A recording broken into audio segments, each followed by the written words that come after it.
So today we are going to discuss in this session UPSC previous year's questions that came from the subject environment. So in 2002, so today in this session we are going to discuss 2022 prelims question papers, and in that environment questions. So first we need to look how many questions UPSC has asked in last year, that is in 2022, from the environment part. So अगर हम एक look देखें तो total 100 questions जो थे, उस total 100 questions में 18 questions around directly coming from the environment sections and 82 questions belongs to from other subjects like polity, economy, or for example science and tech or history. So 18 questions out of 82, it was a big actually chunk from the environment section. That means around 18%, correct? So that is the reason is we actually cannot ignore the environment section. और अगर हमें ये जानना है, और if we want to predict कि in the next year, that is in 2023 or in 2024, what type of questions UPSC will going to ask from the environment, for that purpose we need to go through the previous year's questions also, because previous years जो questions होते हैं वो हमको एक clue देंगे कि जो UPSC की डायरेक्शन है वो अब क्या है, वो किस टाइप के क्वेश्चंस पूछ रहा है आजकल, correct? So one by one we are going to discuss. So please remain in this video till the last so that you can understand what type of questions can be asked by the UPSC in the next year, that is in 2023. जो first question पूछा था वो ये था, among the following crops which one is the most important anthropogenic source for both methane and nitrous oxide. So important आपको क्या देखना है कि which is the most important anthropogenic source. कौन सा है most important? It may be possible कि methane and nitrous oxides they are actually okay emanating from other crops also, but इसमें क्वेश्चन पूछा है most important के बारे में, और किसका सोर्स है? मीथेन का एंड नाइट्रस ऑक्साइड का, correct? Methane as well as nitrous oxides. So ध्यान देना है कि ये जो गैसेस हैं ये ग्रीन हाउस गैसेस हैं. तो अगर इसमें हम देखें तो जो राइस जो होता है जिसको पैडी कल्टीवेशन बोलते हैं, paddy cultivation is considered as one of the prime source for methane, because definitely ये most of the time under water होता है इरिगेशन की वजह से. So methane as well as nitrous oxide that actually coming from this rice crops only. Basically जो nitrous oxides है वो क्यों आती है? बिकॉज नाइट्रोजिनियस फर्टिलाइजर्स हम यूज करते हैं, और सॉइल में जो माइक्रो ऑर्गेनिजम्स हैं they also help in releasing of this nitrous oxide. ये ध्यान रखना है आपको. और कुछ चीजें हमको जानना जरूरी है. जो नाइट्रस ऑक्साइड है N2O after carbon dioxide and methane is the third most important green house gas, correct? After this CH4 जो N2O है it is the third most important green house gas for enhanced green house gas effect. Nitrous oxide, basically N2O, is naturally present in the atmosphere as part of Earth nitrogen cycle, correct? So nitrous oxide can be naturally produced by microbial activity in soils and the oceans, and the gas produced by microbes is released into the atmosphere. अगर आपसे ये पूछा जाए what are other sources, क्या है nitrous oxides के release होने के? सो अदर सोर्सेस बेसिकली आपके रहेंगे like for example synthetic and organic fertilisers, correct? And for example it is also coming during the nitrification and denitrification of nitrogen. Simple. और एक चीज और आपको ध्यान देते, इसका जो नाइट्रस ऑक्साइड है जो N2O है इसका हमें लिंक करना है ओजोन लेयर डिप्लीशन से भी, क्योंकि जो N2O है ये ओजोन के साथ रिएक्ट होके it will going to form N2 plus O2 plus O, और जो फ्री ऑक्सीजन है जो ये फ्री ऑक्सीजन फिर से ओजोन से मिलके it is going to create 2O2. So basically this reaction breaks apart ozone molecules into the oxygen molecules, and this free oxygen जो है आपका can react with other ozone molecules, correct, and continue to break them apart, leading to a reduction in the amount of ozone in the stratosphere. तो ये एक extra information आपको ध्यान रखना है. नेक्स्ट क्वेश्चन, और ये ऑलरेडी हमने बता दिया, नाइट्रस ऑक्साइड है emissions from the paddies, because paddies is one of the important crop जहां से nitrous oxide emanate होता है along with CH4. Next question basically है ये रिगार्डिंग वेटलैंड्स और उनकी लोकेशंस, करेक्ट. तो ये है like Hokera wetland, Renuka wetland, Rudrasagar lake, Sasthamkotta, इनकी लोकेशन कहाँ है ये जानना जरूरी है. सो इसमें देखो फर्स्ट टाइम यूपीएससी ने ऐसा कर दिया है कि only 1 pair, only 2 pair, only 3 pair और ऑल 4 पेयर्स. पहले ऐसे क्वेश्चंस नहीं पूछते थे. अर्लियर वो बोलते थे लाइक ओनली 1 1 2 2 3 1 2 3 दिस वे. ये फर्स्ट टाइम ऐसा यूपीएससी ने किया है कि नाउ इलिमिनेशन मेथड यूज करना थोड़ा डिफिकल्ट हो गया है, करेक्ट. अब अगर हम देखें, होकेरा वेटलैंड जो है वो जम्मू एंड कश्मीर में है, करेक्ट. जो आपका होकेरा वेटलैंड है is located in Jammu and Kashmir, not in Punjab, correct. It is basically near Srinagar, correct. तो ये तो डेफिनेटली आंसर नहीं है. रेणुका वेटलैंड जो है it is the largest natural lake in Himachal Pradesh, ये सही है pair. Rudrasagar lake, so Rudrasagar lake basically in Tripura, correct. And so ये भी आपका पेयर सही है. देन सस्टम कोटा जो है it is not located in Tamil Nadu, it is located in Kerala. Sasthamkotta is located in the Kerala, basically in district Kollam, correct. And it is the largest fresh water lake in Kerala. ध्यान रखना, it is the largest fresh water lake in Kerala. So only 2 ही pair इसमें सही है, only 2 pairs are correct. This Rudrasagar Lake is also designated as a Ramsar site. तो अभी answer इसका पता चल गया. सो इस टाइप के क्वेश्चंस भी यूपीएससी पूछता है कि जो वेटलैंड्स हैं, रामसार साइट्स, उनकी लोकेशंस के आपको मैच करना है, तो वो भी आपको पढ़ना है.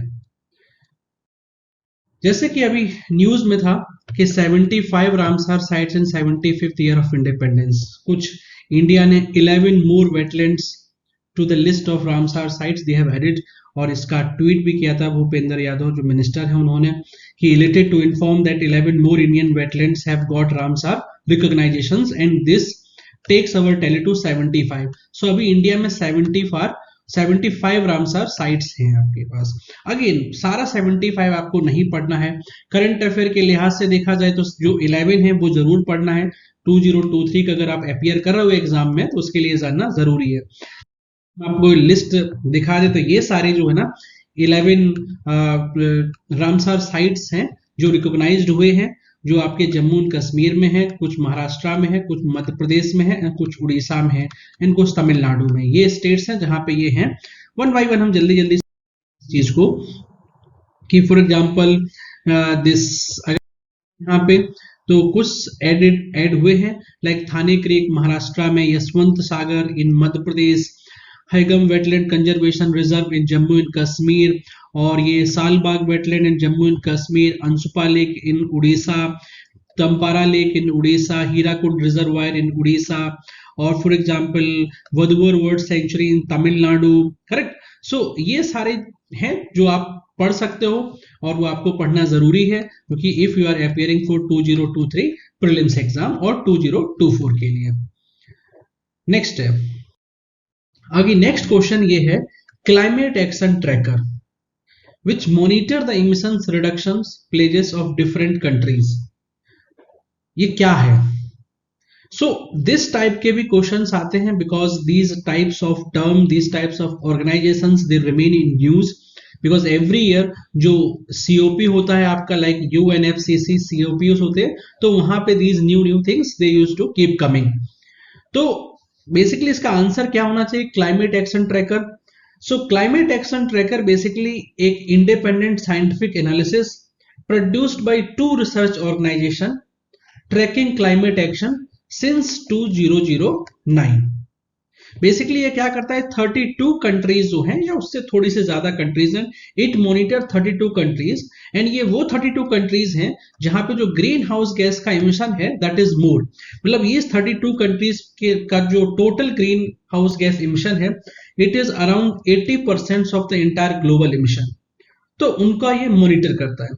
So climate action tracker is an independent scientific analysis that track government climate actions and measures it against the globally agreed Paris agreement.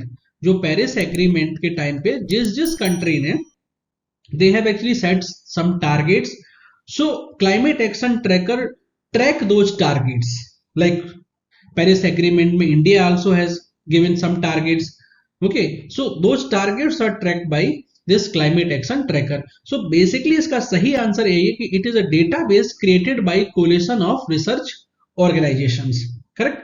So collaboration basically 2 organization का इसमें है, एक है आपका climate analytics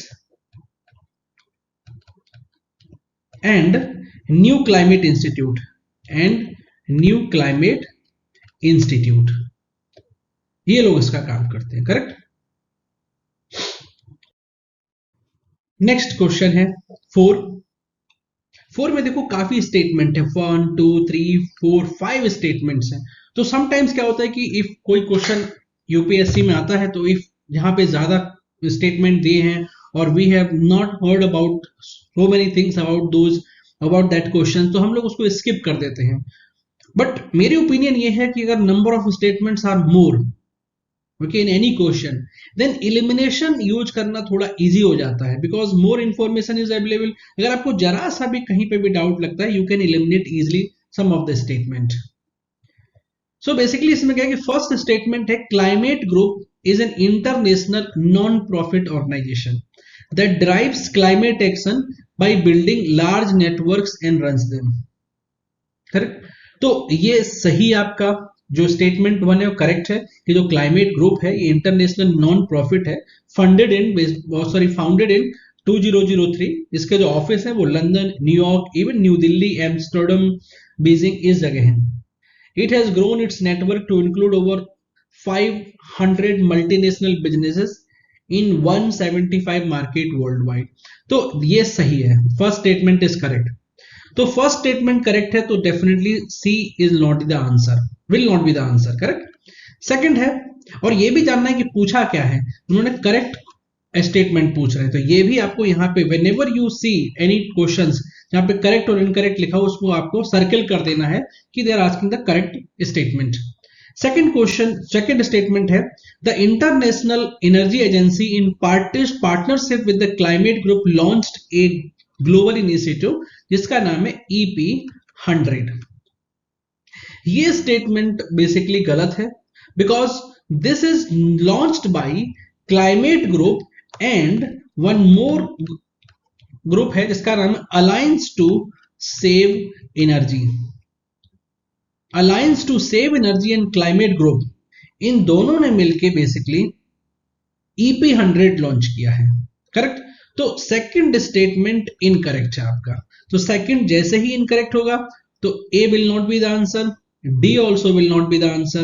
Now answer will be only B, correct?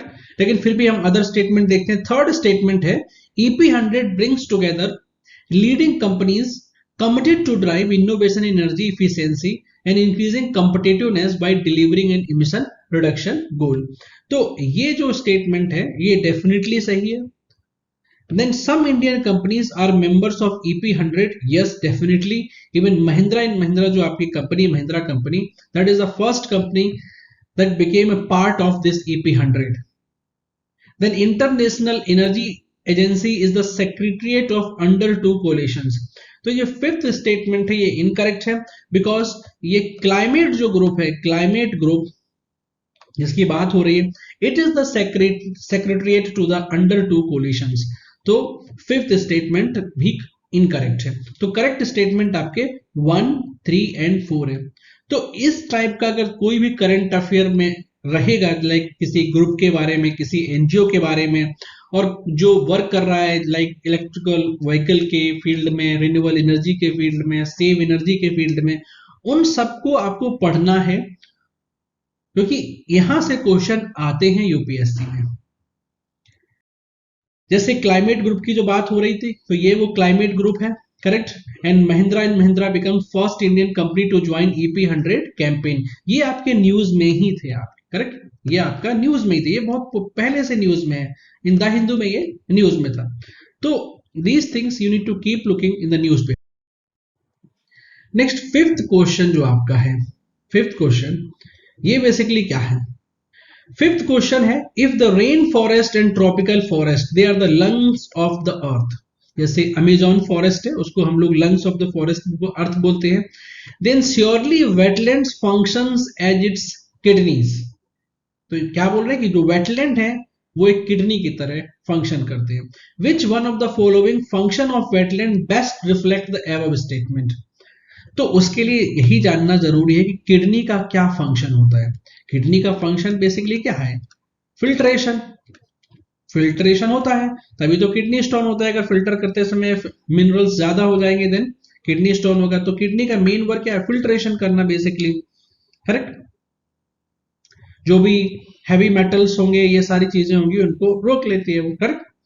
So natural wetlands have been often referred as Earth's kidney because they are high and long-term capacity to filter pollutants from the water that flow through them. Correct? जो aquatic plants हैं, they can uptake large amount of metals, especially heavy metals, from water. Correct? And sediments through active and passive absorptions. With this absorption capacity of metals through different organs such as roots, stems and leaves, making these plants suitable for heavy metal alterations in the aquatic environment. Correct? So यही हमको अभी पता चल रहा है क्या है answer, क्या होना चाहिए कि एक्वेटिक प्लांट्स हैं, they absorb heavy metals and they access nutrients, and these nutrients will be available for the other plants, so other plants can easily grow there. So that is the answer. So ये जो question है basically application part है, बस ये कोई difficult question नहीं था, it just an application part. अगर आप जस्ट कॉमन सेंस एक यूज करो, you can easily solve the question. Now next is sixth, in the guidelines statement context of WHO consider the air quality, correct. तो जो ये वाला question है इसमें क्या है कि again like 24 hours mean of PM 2.5 should not exceed this and that. तो ये जो फर्स्ट स्टेटमेंट है, इस it is not expected that every UPSC aspirant they are aware such details. अगर उन्होंने पढ़ा भी होगा ये डिटेल, आई एम श्योर कि ड्यूरिंग एग्जाम टाइम तक वो भूल भी गए होंगे कि वेदर वो 15 माइक्रोग्राम है, करेक्ट, और वो 20 है। It is not possible. तो इस टाइप के जो क्वेश्चंस होंगे हमको एलिमिनेशन मेथड पे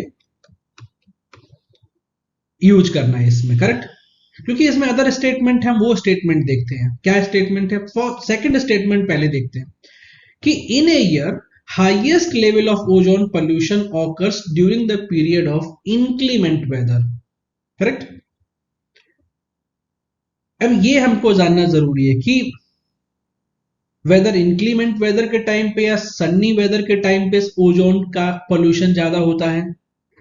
सो ओजोन जो ग्राउंड लेवल पे होती है, we are already aware, ozone at the ground level या ट्रोपोस्फेरिक लेवल जिसको बोलते हैं, वहां पे ozone is a pollutant because ozone at the ground level is form by reaction with sunlight of pollutant such as आपके जो nitrogen oxides हैं, correct, from vehicle and industry emissions, plus जो volatile organic compounds हैं, इनके साथ मिलके ही आपका ozone बनेगा जाके। वही बाद में जाके PAN में कन्वर्ट होगा, जिसको फोटोकेमिकल स्मोक बोलते हैं। So that things happened basically in sunny weather. Correct? Sunny weather, because UV radiation should be there sunny weather में. तो सेकंड स्टेटमेंट इनकरेक्ट है.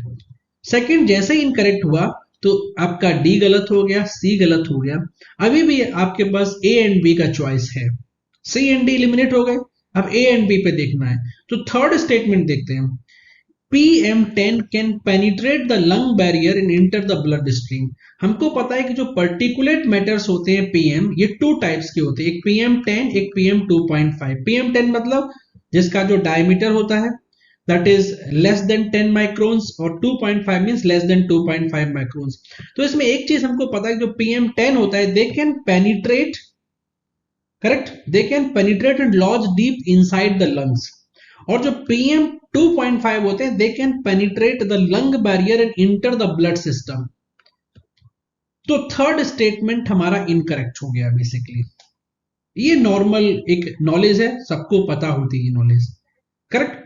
सो थर्ड स्टेटमेंट जैसे ही इनकरेक्ट हुआ तो जो ए आपका है, क्योंकि यहां पे 3 लिखा हुआ है, it also become incorrect now. So अभी आंसर हो जाएगा आपका B. Still we have not covered statement 1, correct, but still we are able to find out the answer. अब अगर फोर्थ स्टेटमेंट भी हम लोगों ने नहीं पढ़ा. फोर्थ स्टेटमेंट है कि excess ozone in the air can trigger asthma. हमको पता है कि जो एक्सेसिव ओजोन होती है ट्रोपोस्फेरिक लेवल में, ये पॉल्यूटेंट है. So it can have a marked effect on human health. It can cause breathing problems, trigger asthma, reduce lung functions and cause lung diseases. Correct. और जो स्ट्रेटोस्फेरिक ओजोन होती है, that is good actually. 90% of the ozone जो है वो stratospheric ozone है. That actually save us from ultraviolet B and ultraviolet C. Correct.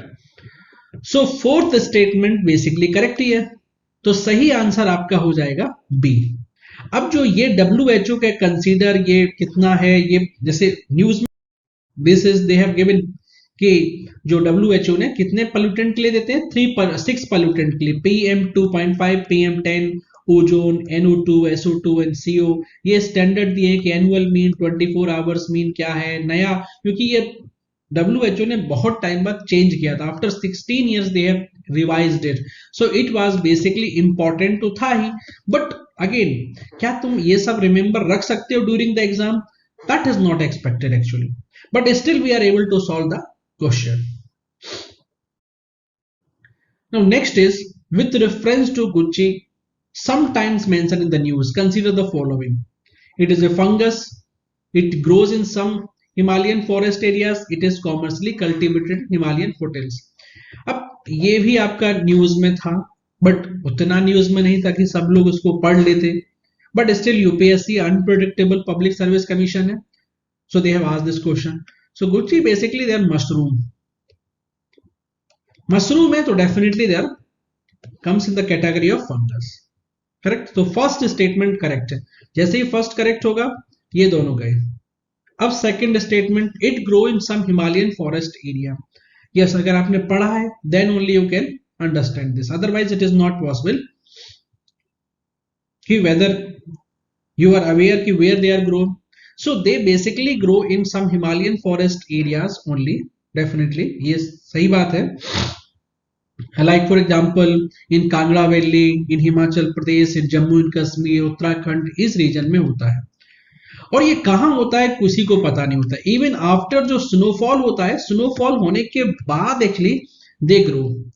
और कहाँ ग्रो होते हैं? They are actually growing in very in that manner कि किसी एक पर्टिकुलर प्लेस में नहीं मिलेंगे आपको, इधर कभी उधर कभी उधर ऐसा. सो because of that it is not possible to cultivate them commercially, because commercially it is not a viable business. Correct. And they are very expensive. This one of the reason about them, they are very expensive.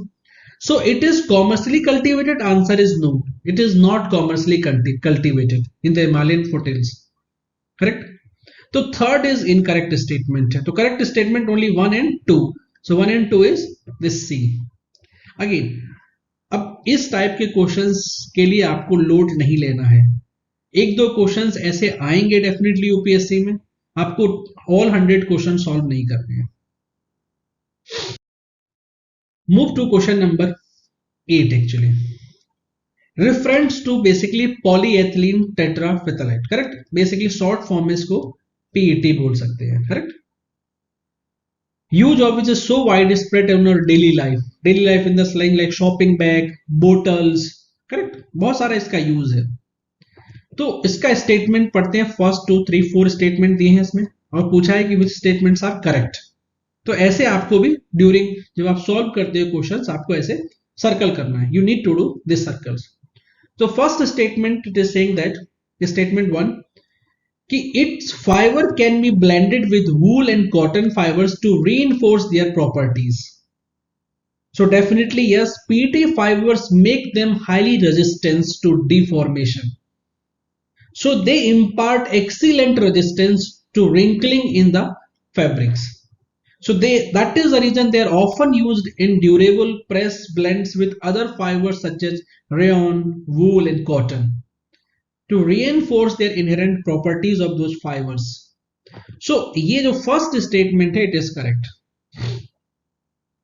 Second statement है containers made of it can be used to store any alcoholic beverage.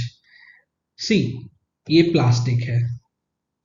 Plastic में अगर alcoholic beverage आप डालोगे उसमें होता है basically ethanol. For example ethanol is going to react with polymers, correct? So because of that it was in the news because Maharashtra government has announced the ban on the sale of alcohol in PET bottles because plastic packaging is dangerous to human health and the country liquor, that is desi liquor and country made foreign liquor cannot be sold in such bottles. So this statement basically incorrect.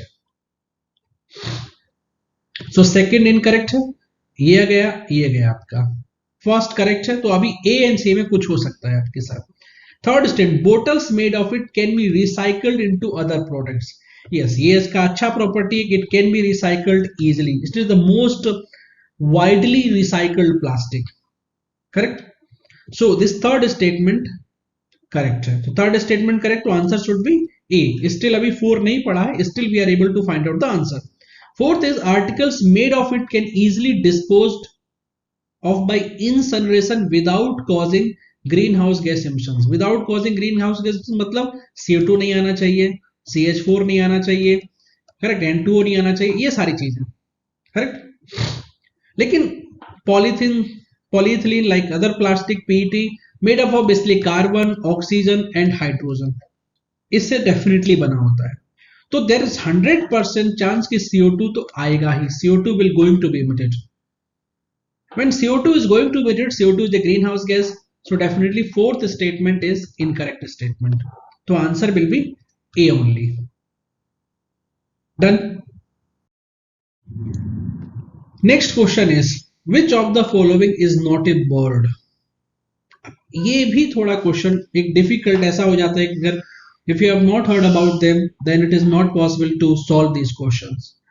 So better you can leave also if you are not aware about the information. So golden machine, Indian nightjar, spoonbill और whitebill.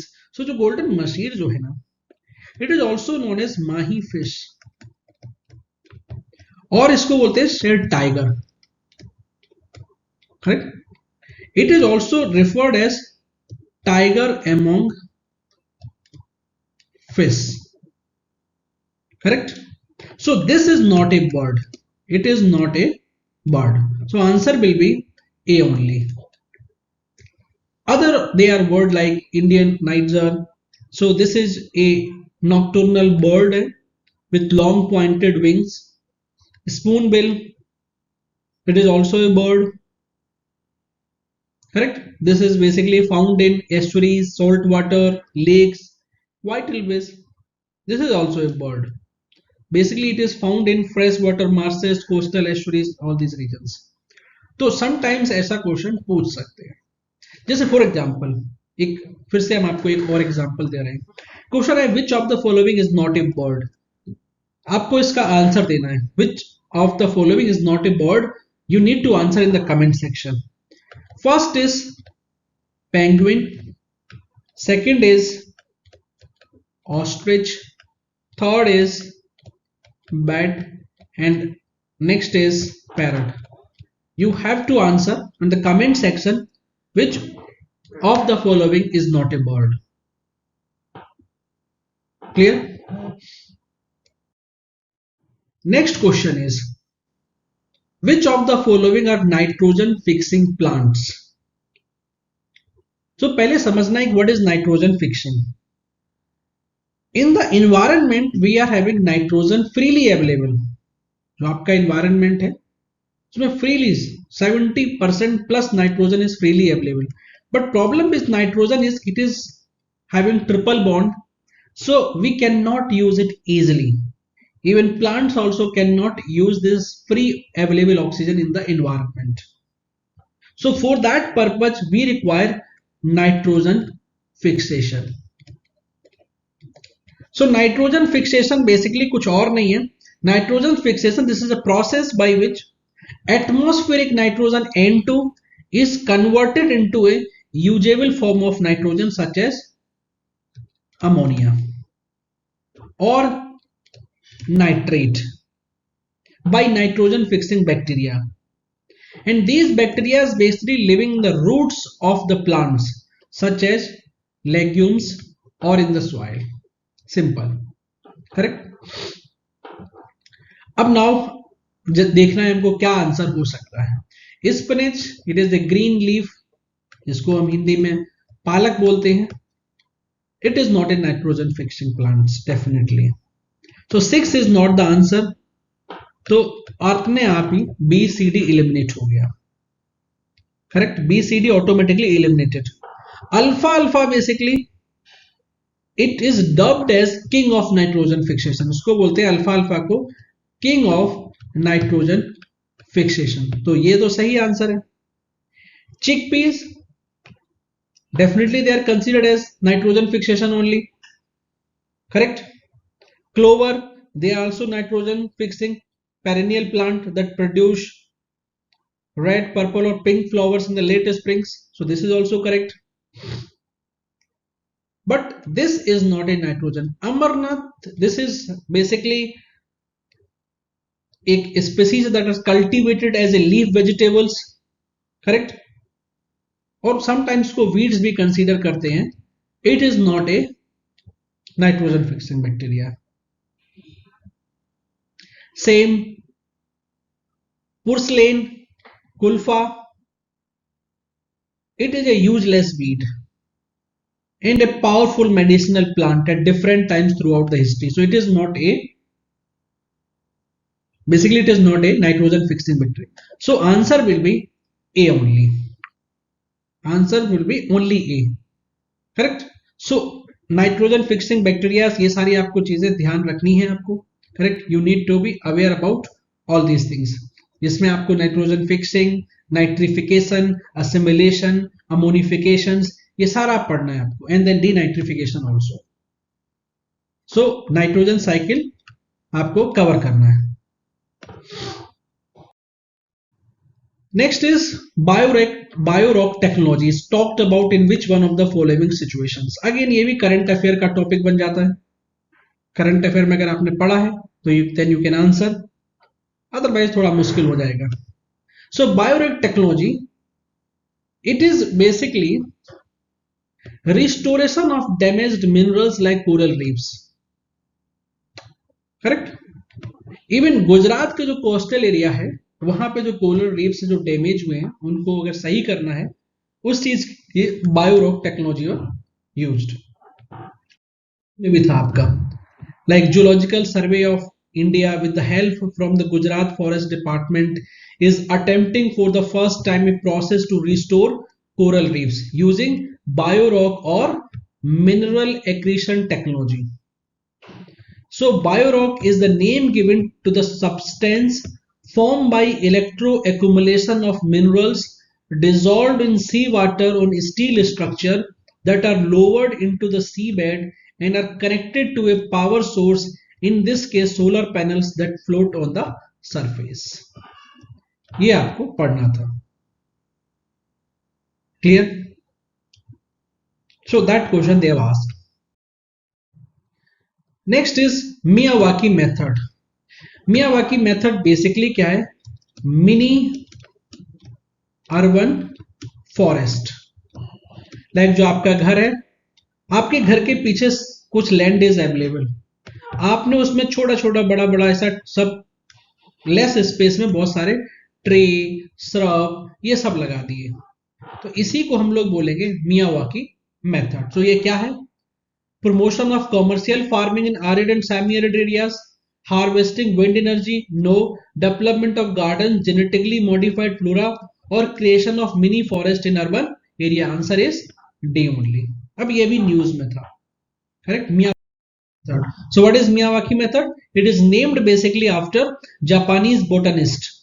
It involves planting of several species very close together in a small pit.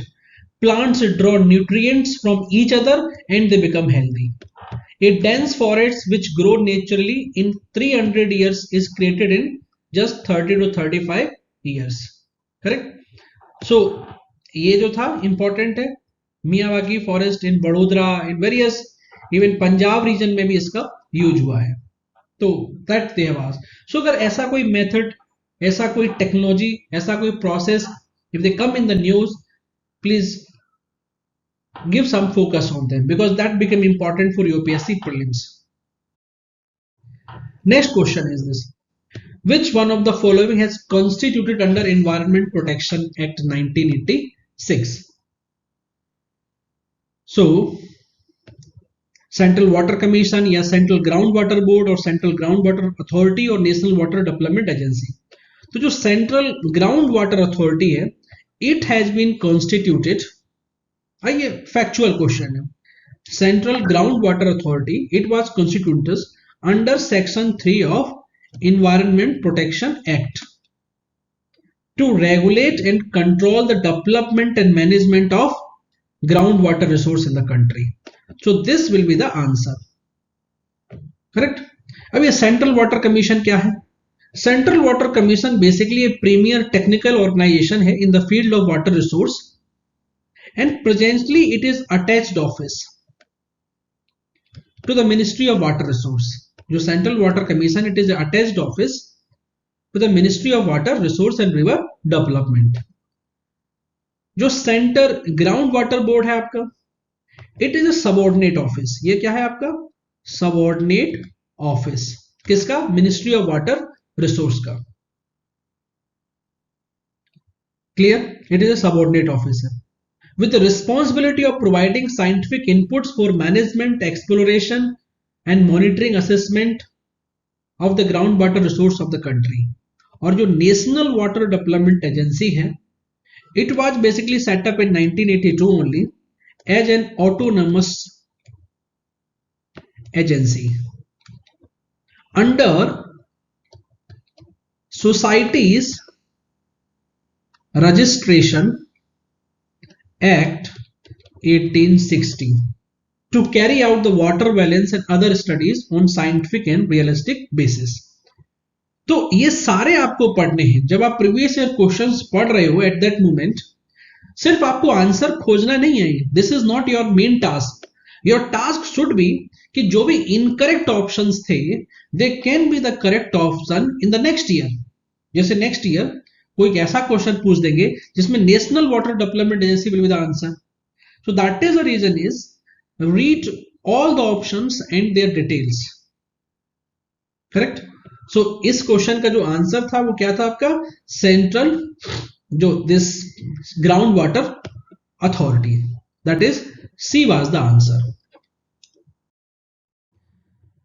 Next question is, which one of the following statement best describe the polar code?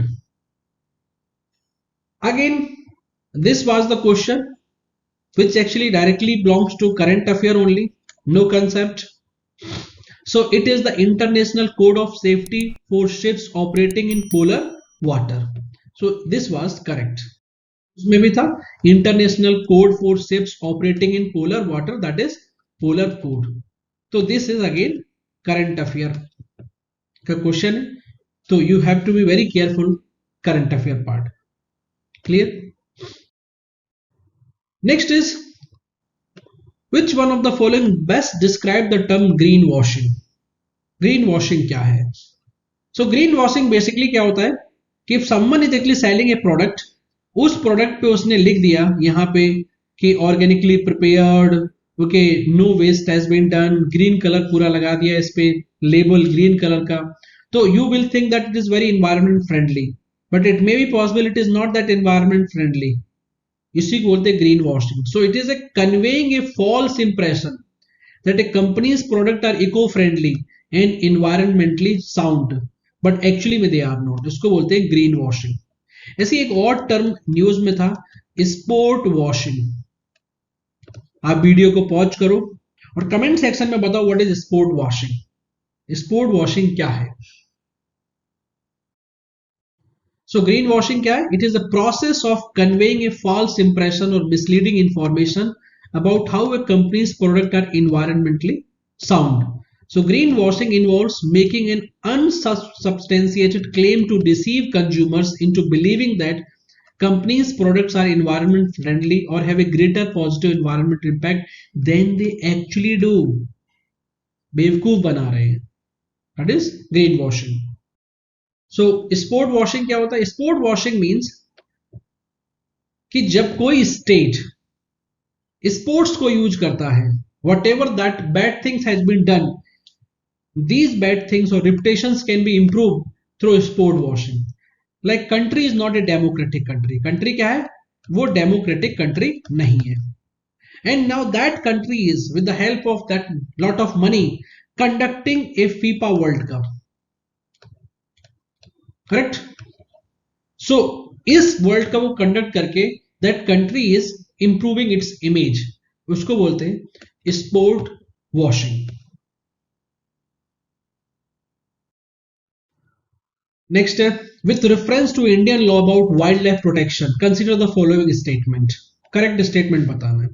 Wild animals are the sole property of the government. Definitely wild animals will be the sole property of the government. तो answer आपका होगा A और C कुछ भी, क्योंकि A one is available either A और C. Up 2 and 3 will decide what could be the answer. So second is when a wild animal is declared protected, such animal is entitled for equal protection whether it is found in protected area or outside. Simple है, जैसे tiger है, tiger is protected. अब tiger is available for example in tiger reserve, लेकिन किसी तरह से अगर वो टाइगर रिजर्व में ना रह के if it came outside in urban area में आ गया, करेक्ट, तो क्या उसको प्रोटेक्शन नहीं मिलेगा? Still that tiger will going to be protected. Correct? So second statement is correct कि equal protection will be given whether वो अपने हैबिटेट में है या नहीं. So second is correct. So answer will be A. See, third still we have not covered. अब third definitely can be the wrong answer. Wrong statement. Third क्या है? Apprehensions of protected wild animals. Apprehensions means just fear. Apprehensions of a protected wild animals becoming a danger to the human life is sufficient ground for its capture and killing. See, just because you are having fear that wild animal is danger to the human life, it is not. It is not a condition to kill that animal. Correct? It is not that condition. ध्यान रखना है. Clear है? That is not the condition to kill that. उसके लिए क्या है कि 100% ऐसा है कि उसने लोगों को मारा हो, या उस एनिमल को कोई डिसीज हो गया हो, या वो animal is not capable enough to recover, then only that animal can be killed, otherwise not. So wild life protection act 1972, उसमें जो सेक्शन 39 है उसमें क्या है? Wild animals to be the government property. Wild animals other than vermin which is hunted under section 11. Correct? All are animal articles, trophies, everything that belongs to the government property only. Now comes to question number 17. Certain species, और one more thing आपको इसमें cover करना है just, okay, वो one क्या आपको cover करना था कि wild life protection act we were covering. So wild life protection act 1972 में एक अमेंडमेंट आया, 2022 अमेंडमेंट, जिसमें क्या हुआ है कि जो पहले शेड्यूल 6 थे वो शेड्यूल 6 करके कन्वर्ट होके now only 4 schedules are there. जिसमें शेड्यूल जो 1 है, it talks about animal species that will enjoy the highest level of protection. Now schedule 2 है, उसमें animal species that will subject to lesser degree of protection. And schedule 3 जो होगा उसमें we have put now protected plant species. And जो schedule 4 होगा इसमें specimen listed in appendix of the CITES. ये जो 6 शेड्यूल थे that have been converted into 4, तो ये जरूर पढ़ना आपको। And what other changes have been brought under wild life protection act, please go through it for prelims 2023। ये बहुत इंपॉर्टेंट टॉपिक है for 2023। Question number 17 is certain species which one of the following organisms they are well known as cultivators of fungi. Cultivators of fungi simply means कि वो जो species है उसके साथ mutualism का एक रिलेशनशिप बनाया हुआ है, सिम्बायोटिक रिलेशनशिप बनाया हुआ है। तो उसके लिए आंसर आपका है ant, not cockroach, not crab. So this species of ant basically एक स्पीसीज ऑफ आंट है that is well known as the cultivator of the fungi. Few other insects that is considered as cultivator of the fungi basically are termites, beetles,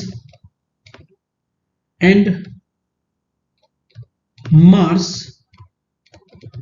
periwinkles. ये और consider होते हैं cultivators of fungi. Correct.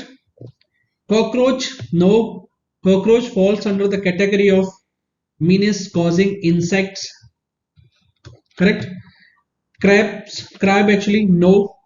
एक चीज आप ध्यान रखना, जो उड़ीसा आपका है इट इज देयर क्रैब्स का largest habitat in India. Odisha is considered as largest habitat of the crabs. So fungus growing ants, correct, the fungus growing ants are a new world group greater than 200 species, correct. They have symbiotic relations with fungus they use for food. These ants are found across American continents and the West Indies. So that we need to understand. Next question is consider the following: carbon monoxide, nitrogen oxide, ozone, sulfur. Excess of which of the above actually in the environment they cause acid rain? See acid rain हमें मालूम है कि nitrogen जो oxides होते हैं and sulphuric oxides जो vacuolar emission से आता है, बिकॉज ऑफ दैट ओनली क्या होता है, एसिड रेन होता है। करेक्ट। तो एसिड रेन में HNO3 बनेगा एंड H2SO4 बनेगा। So answer could be nitrogen oxides and sulphur dioxides. Ozone जो है ना it is related with PAN, photochemical smoke के लिए बनता है। Correct. So correct answer will be 2 and 4. This is easy actually. This question was easy question. अगर आपने nitrogen cycle अच्छे से पढ़ी है या pollution chapter if you have covered in better way then this was the easy question. So these were the 18 questions that were asked by the UPSC from the environment section in previous year's prelims, that is 2022. So in this session we have discussed 2022 questions belongs to environment sections. आप comment करके बताओ कि if you want for 2021, 2020 till 2013 अगर आपको चाहिए तो आप comment में बताओ। So we are going to bring actually other previous year questions also. So please wait and subscribe also this channel so that you can get the notification जब हम लेके आएंगे आपके पास जल्दी ही 2021 previous year's environment section questions also with such details. Thank you.